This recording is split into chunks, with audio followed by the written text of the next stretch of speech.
नमस्कार दोस्तों। आज 2 अक्टूबर महात्मा गांधी के जन्म दिवस पर कुछ कहना चाहता हूँ। 2 अक्टूबर 1969 में उनका जन्म पोरबंदर, गुजरात में हुआ। वो Mahatma Gandhi is not a man, he is a symbol of honesty, is a symbol of untrue, is a symbol of a man who against of non violence. Mahatma Gandhi एक आदमी नहीं, एक सोच है। तो महात्मा गांधी आदमी को तो आप मार सकते हैं, लेकिन सोच को आप नहीं मार सकते।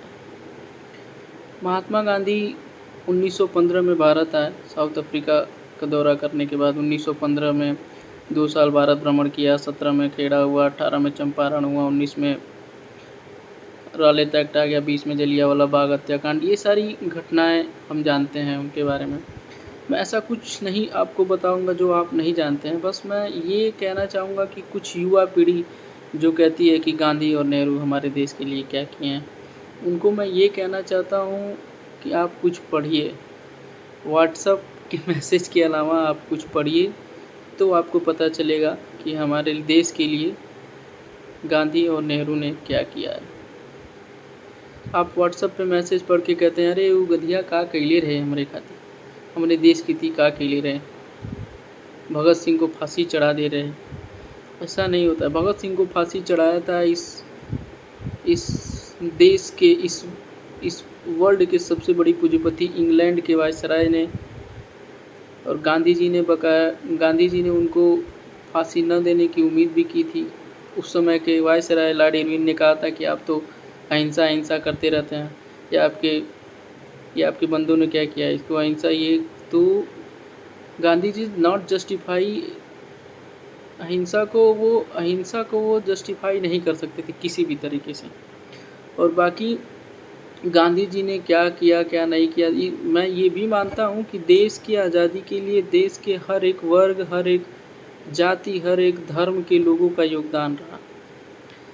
लेकिन हमारे देश के लिए गांधी जी ने जो कर दिया है उसको हम कहीं बुलाया नहीं जा सकता है। और जो भी शहीद हुए उनको याद करना चाहिए, उनकी बाकायदा रिस्पेक्ट करनी चाहिए, हमारी जिम्मेवारी होती है।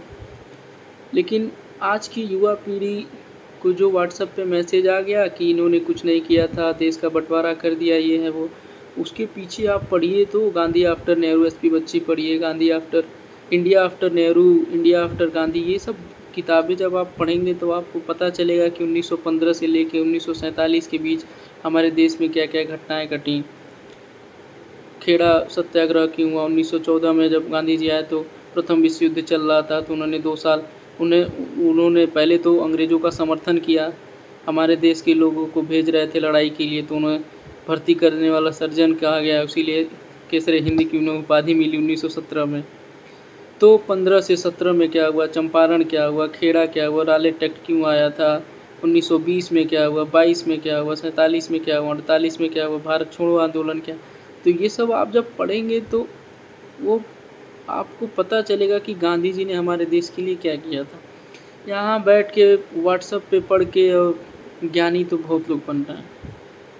जैसे अभी बांग्लादेश में जो भी कुछ हुआ, तो मैं देख रहा था एक वीडियो में कि युवा जो थे वो शेख मुजीबुद्दीन रहमान की मूर्ति को तोड़ रहे थे, फोड़ रहे थे। तो उनको नहीं पता है कि शेख मुजीबुद्दीन रहमान 1971 में कितना बड़ा योगदान रहा बांग्लादेश को बांग्लादेश बनाने में। तो मुझे ये डर है कि कहीं हमारे युवा भी कुछ दिन बाद गांधी जी की मूर्ति को या कुछ ऐसा न करने लगे, क्योंकि उनको आजकल के युवा किताबों से ज़्यादा व्हाट्सएप से जुड़े रहते हैं। व्हाट्सएप से जुड़े रहेंगे, इंस्टाग्राम पे रील देखेंगे, तो यहाँ से बुद्धि नहीं खुलती है। आप कहीं ना कहीं कुछ न कुछ पढ़ते रहिए, क्योंकि गांधी जी को जब ट्रेन के 3rd क्लास डिब्बे से गिराया गया तो उस अंग्रेज़ को नहीं पता था कि ये जब गिरे तो गांधी जी थे, लेकिन जब वो उठे तो मोहनदास करमचंद गांधी थे। ये गांधी पूरे हिंदुस्तान से अंग्रेज़ों की हुकूमत को उखाड़ के फेंक देगा, ये उस अंग्रेज़ को नहीं पता था। तो गांधी क्या थे इसके बारे में पढ़िए आप लोग। गांधी जी से हमें प्रेरणा लेनी चाहिए कि अहिंसा नहीं करनी चाहिए। गांधी जी को पता था कि अगर हम अहिंसा करेंगे तो उनके पास तो बंदूक है, एक गोली मारेंगे छल्ली हो जाएंगे। गांधी जी जब अनशन गांधी, बहुत लोग कहते हैं कमजोरी का नाम महात्मा गांधी। कमजोरी का नाम महात्मा गांधी नहीं है, मजबूती का नाम महात्मा गांधी है। वो शख्स जो बोल दे आमरण अनशन, मृत्यु तक अनशन, वो कहाँ से कमज़ोर हो जाएगा आप ही बताइए। जब एक बार गांधी जी आमरण अनशन के लिए बैठ जाते थे तो हुकूमत हिल जाती थी कि हाँ आप लोग व्हाट्सएप पे कुछ भी बातें कर लेंगे, कुछ भी हो जाएगा, ये है वो है। ऐसे नहीं होता है। तो हमारे देश के युवा से मैं यही दरख्वास्त करूँगा कि कुछ किताबें, माई एक्सपेरिमेंट विथ ट्रूथ, ये पढ़ लीजिए, कुछ किताबें पढ़िए, कुछ उपन्यास पढ़िए, क्योंकि व्हाट्सएप यूनिवर्सिटी से आपको ज्ञान नहीं कचरा मिल रहा है। बाकी सब लोग समझदार हैं। धन्यवाद।